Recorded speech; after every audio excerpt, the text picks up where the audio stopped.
welcome to day 4 of learning Japanese from scratch.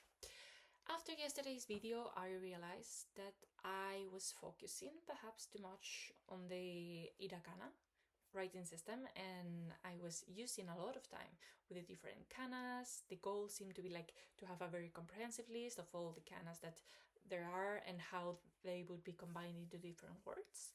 And suddenly I realized that that is not the goal. My goal is not to be an expert in the written systems or the written language or a Japanese expert, because it's impossible to achieve that in 3 months, right? My goal is actually to be able to communicate to a certain degree during my trip in Japan.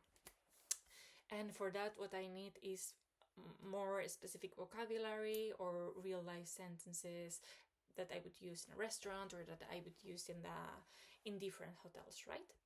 And I guess that to a certain extent, the reason why I focused so much in the hiragana is first and foremost because ChatGPT recommended that I should start there because it's the easiest writing system. And I agreed with that, especially because it felt quite familiar to what I did when I started learning Korean.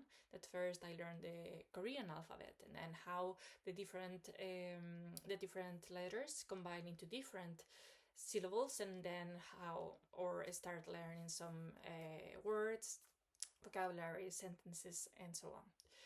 And I think that to a certain extent, I was a bit afraid of kanji. Also because ChatGPT said that kanji is very complicated, and I fully agreed because it seems that for each kanji there can be different meanings and it varies on the context or how do you use it, right?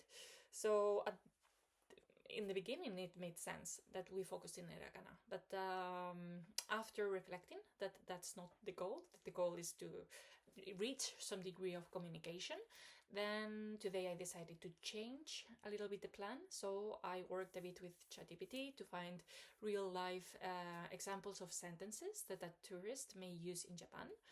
And surprise, surprise, a lot of them use kanji. So I was so glad that I decided so early that I needed to change the course. So the plan for today, I compiled a short list of some of the sentences provided by ChatGPT. I uploaded it to my spaced repetition application so that I can use it throughout the week, which is when I'm more busy. And I will not be able to do or use different other learning techniques. I would mostly use the application while I am commuting instead of sitting down and trying to study properly.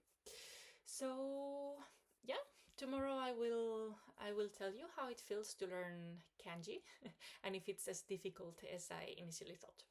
Bye bye!